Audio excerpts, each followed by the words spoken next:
आज इस वीडियो में हम इंटेलेक्चुअल प्रॉपर्टी लॉज के अंतर्गत कॉपीराइट एक्ट के प्रोविजंस को डिस्कस करेंगे। आज हमारा टॉपिक है प्रतिलिपि अधिकार का रजिस्ट्रेशन ऑफ कॉपीराइट। जो कॉपीराइट एक्ट है 1957 का जो अध्याय 10 है, अध्याय 10 की धारा 44 से लेकर 50 क तक कॉपीराइट का जो रजिस्ट्रेशन है उसके प्रोविजंस दिए गए हैं। अब तक हमने पढ़ा और अब तक जो हमने पढ़ा उसका अगर हम निष्कर्ष निकाले तो एक्ट में कहीं पर भी जो कॉपीराइट का जो रजिस्ट्रेशन है उसको मैंडेटरी नहीं किया गया है।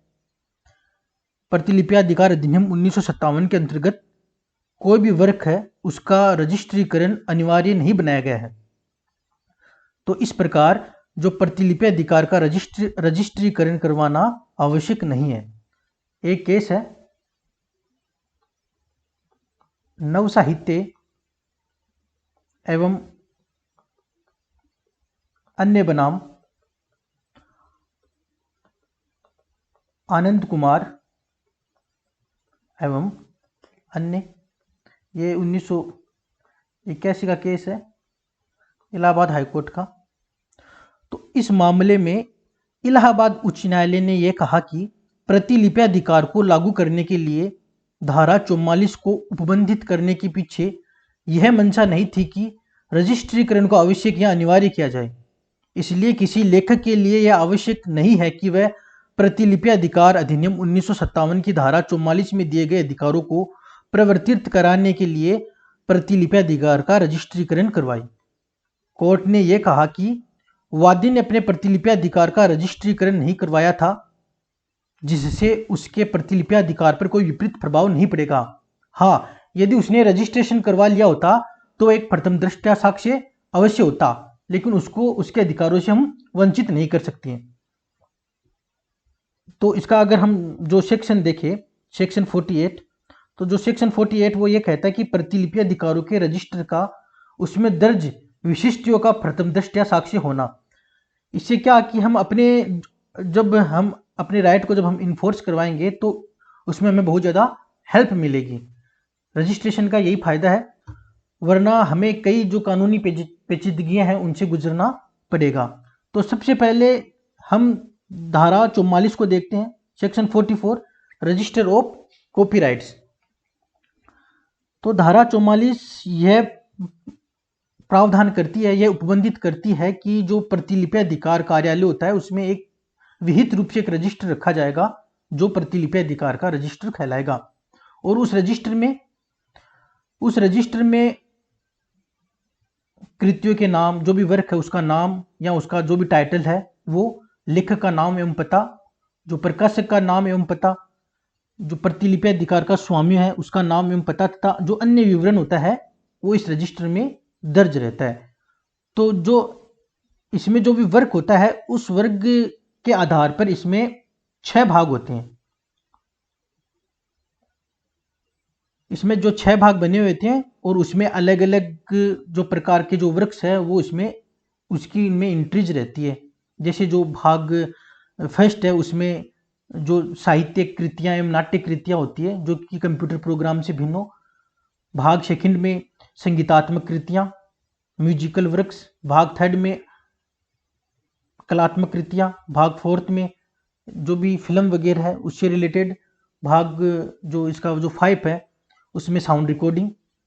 इस तरह जो इसमें जो 6वां भाग है उसमें कोई भी कंप्यूटर प्रोग्राम, कोई भी उससे रिलेटेड कोई भी डाटा वगैरह, वो उनकी एंट्रीज इसमें दर्ज रहती है। तो जो इसमें एक प्रारूप थर्ड होता है, प्रारूप थर्ड होता है वो मैं आपको दिखा देता हूँ। ये देखिए इसका जो प्रारूप जो थर्ड है, जब भी आप कॉपीराइट का रजिस्ट्रेशन कराओगे तो जो रजिस्ट्रेशन नंबर होगा ये तो आपको कॉपीराइट ऑफिस देगा। इसके अलावा भी जो भी एंट्रीज है, नेम, एड्रेस, नेशनलिटी, इस तरीके से जो इसमें 14 एंट्रीज है, ये 14 एंट्रीज जब आप कॉपीराइट का रजिस्ट्रेशन कराओगे तो उसके साथ आपको इनको फुलफिल करना होगा। तो सेक्शन 44 जस्ट एकदम सिंपल है, जो भी एक्ट में जो भाषा है उसको मैं पढ़ देता हूं। प्रतिलिपि अधिकार कार्यालय में विहित प्रारूप में एक रजिस्टर रखा जाएगा जो प्रतिलिपि अधिकारों का रजिस्टर कहलाएगा और जिसमें कृतियों के नाम या शीर्षक और रचयिताओं, प्रकाशकों तथा प्रतिलिपि अधिकार के स्वामियों के नाम और पते तथा ऐसी अन्य विशिष्टियां जैसी कि विहित की जाए दर्ज की जा सकेगी। ये सेक्शन 44 कहता है। तो सेक्शन 44 में हमें इतना याद रखना है कि सेक्शन 44 रजिस्टर ऑफ कॉपीराइट्स का जो प्रोविजन है उसके बारे में बताता है। जो अगली जो धारा है 45, वो सबसे इम्पोर्टेंट है। धारा 45 कहती है कि प्रतिलिपि अधिकारों के रजिस्टर में प्रविष्टियां। तो धारा 45 कहती है कि आप रजिस्ट्रेशन के लिए जो आवेदन करेंगे वो प्रतिलिपि अधिकार के रजिस्ट्रार को करेंगे। और यह धारा यह भी कहती है कि जो प्रत्येक जो कार्य होता है उसके लिए अलग अलग आवेदन होना चाहिए। जैसे हमने एक या एक से अधिक प्रकार के कार्य किए हैं, हमने माना कि कोई साहित्य भी लिखा है, साथ में हमने कोई भी जो म्यूजिकल वर्क है वो भी किया है, तो उन दोनों के संबंध में अलग अलग रजिस्ट्रेशन होगा। साथ में ये धारा ये कहती है कि किसके द्वारा आवेदन किया जाएगा। तो ध्यान रखना, आवेदन किया जाएगा जो कृति होते हैं, कृति के लेखक द्वारा आवेदन किया जाएगा, इन या कृति के प्रकाशक के द्वारा,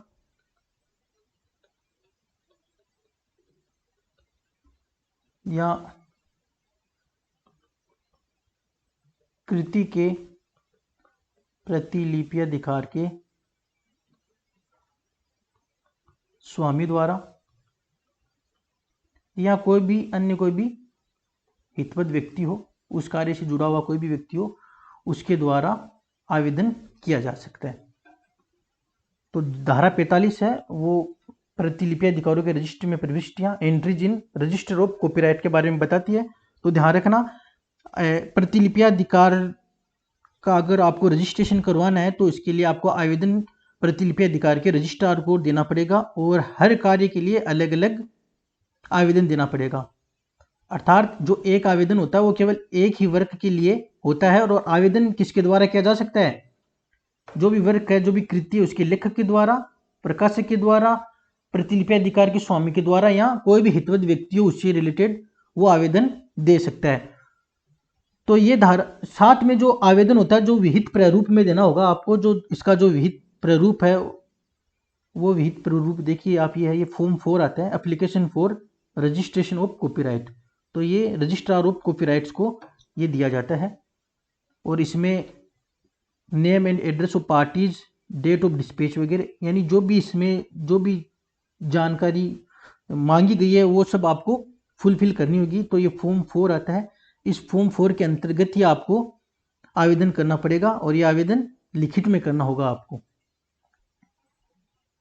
और साथ में इसके अलावा भी अतिरिक्त विशिष्टियों का कथन होता है, जो स्टेटमेंट ऑफ फर्दर पर्टिकुलर्स होता है, ये कार्य के बारे में पूछा जाता है या इसके अनुकूलन एडेप्टेशन के बारे में पूछा जाता है। तो ये आपको 3 प्रतियों में भरकर देना होगा। जो भी फॉर्म होता है वो आपको 3 प्रतियों में भरकर सबमिट करवाना होगा रजिस्ट्रार ऑफ कॉपीराइट्स के पास। तो प्रत्येक आवेदन होता है वो 3 प्रतियों में दिया जाता है। अभी हम धारा 45 के बारे में चर्चा कर रहे हैं। और अगर हम अपने आवेदन को हम रजिस्टर्ड करवाना चाहते हैं तो उसके बारे में हमें सूचनाएं उन लोगों को भी देनी होगी जो उस कार्य में प्रतिलिपि अधिकार का दावा करते हैं या उसमें उसकी विषय वस्तु में हित रखते हैं या विषय वस्तु में आवेदक के अधिकारों के बारे में प्रतिवाद करते हैं। तो उनको भी हमें आवेदन के बारे में सूचना देनी होगी। ये सारी जो जानकारियां हैं वो जो प्रतिलिपि अधिकार नियमावली है 1958, कॉपीराइट रूल्स 1958 में दिए हुए हैं। इन रूल्स के तहत ही किसी कृति का रजिस्ट्रेशन होता है। तो इन सब लोगों को हमें हमारे आवेदन के बारे में सूचना देनी होगी। हमने आवेदन कर दिया और उस आवेदन के 30 दिन तक अगर कोई आपत्ति नहीं होती है तो रजिस्ट्रार हमारे आवेदन में जो भी विशिष्टियां हैं, जो भी जिसके लिए हम आवेदन करें उसको रजिस्टर में दर्ज करेगा। या अगर उसको आपत्ति प्राप्त होती है 30 दिन के भीतर, या वो उस आवेदन की विशिष्ट हो, उस आवेदन की जो शुद्धता है उसके बारे में अगर रजिस्ट्रार संतुष्ट नहीं होता है तो वो जांच भी कर सकता है। तो सबसे पहले जो आवेदक होता है वो अन्य व्यक्तियों को भी इसके बारे में सूचना देगा, जो इसके बारे में हित वगैरह रखते हैं, दावा रखते हैं या उस संबंध में कुछ प्रतिवाद करते हैं।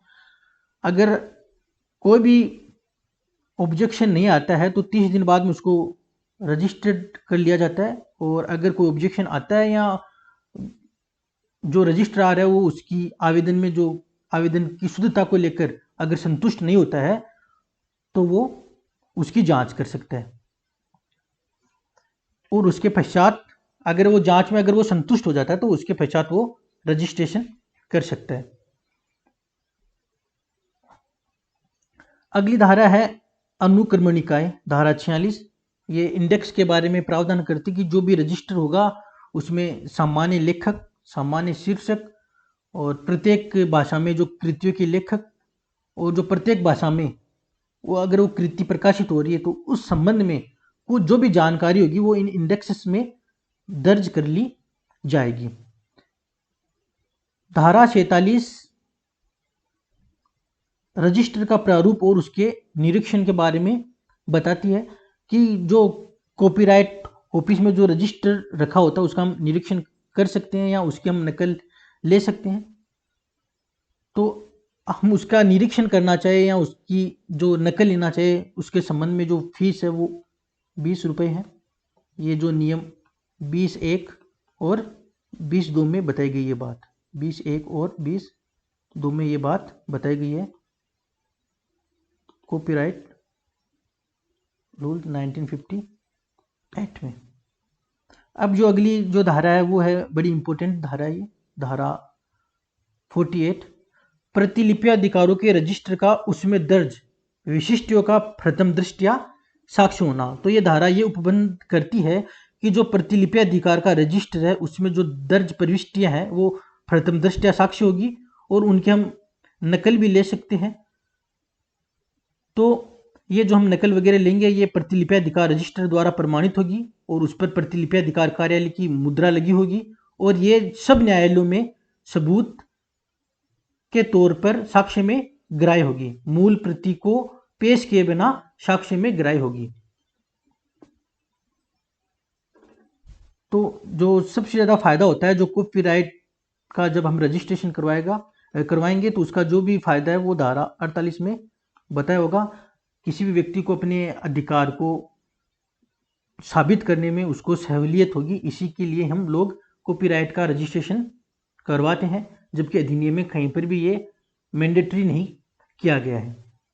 धारा 49 बोलती है कि प्रतिलिपि अधिकारों के रजिस्टरों में प्रविष्टियों को ठीक करना।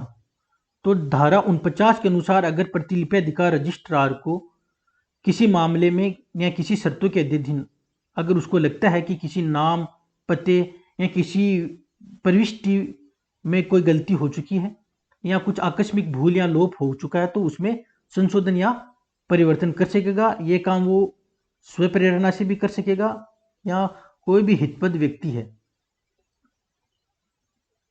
उसके आवेदन पर वो जो रजिस्टर में जो भी प्रविष्टियां उसको ठीक कर सकता है। अब जो अगली धारा है धारा 50, यहाँ पर तो ये रजिस्ट्रार के पास पावर है 49 में, तो ये रजिस्ट्रार स्वप्रेरणा से या हितपद व्यक्ति के आवेदन पर कॉपीराइट रजिस्टर की जो प्रविष्टियां उसको उनमें करेक्शन कर सकता है। और जो धारा 50 है वो प्रतिलिपि अधिकार बोर्ड को शक्ति देती है कि प्रतिलिपि अधिकार बोर्ड द्वारा परिशोधन यानी रेक्टिफिकेशन किया जा सकता है। तो धारा 50 जो प्रतिलिपि अधिकार बोर्ड होता है वो कोई भी हितबद्ध व्यक्ति, कोई भी व्यथित व्यक्ति के आवेदन पर या जो प्रतिलिपि अधिकार का रजिस्ट्रार भी यहाँ पर बोर्ड को आवेदन कर सकता है कि कोई गलती हो गई उसको ठीक करना, या कोई भी व्यथित व्यक्ति होता है, कोई भी व्यथित व्यक्ति है उसके आवेदन पर वो उस रजिस्टर में परिशोधन कर सकता है। उस रजिस्टर में कोई भी गलती हो चुकी है उसकी वो शुद्धता के लिए आदेश दे सकता है। गलती भी किस प्रकार की कि कोई प्रविष्टि रजिस्टर में दर्ज नहीं की गई है उसको कोई दर्ज करवाना चाहे, या कोई प्रविष्टि गलती से दर्ज कर ली गई है तो उस प्रविष्टि को निकालना, और कोई भी कोई भी गलतियां त्रुटि हो चुकी उसको सही करने के लिए यहाँ पर ये आवेदन किया जा सकता है। और ये कार्य यहाँ पर जो कॉपीराइट बोर्ड होता है उसमें ये शक्ति निहित होती है। यहाँ पर धारा 49 में जो रजिस्ट्रार होता है कॉपीराइट का उसके पास ये शक्ति होती है और यहाँ पर प्रतिलिपि अधिकार बोर्ड के पास होती है। और जो धारा जो 50 का है, जो 50A है, वो बोलती है कि प्रतिलिपि अधिकारों के रजिस्टर में की गई प्रविष्टियों आदि का प्रकाशन किया जाना।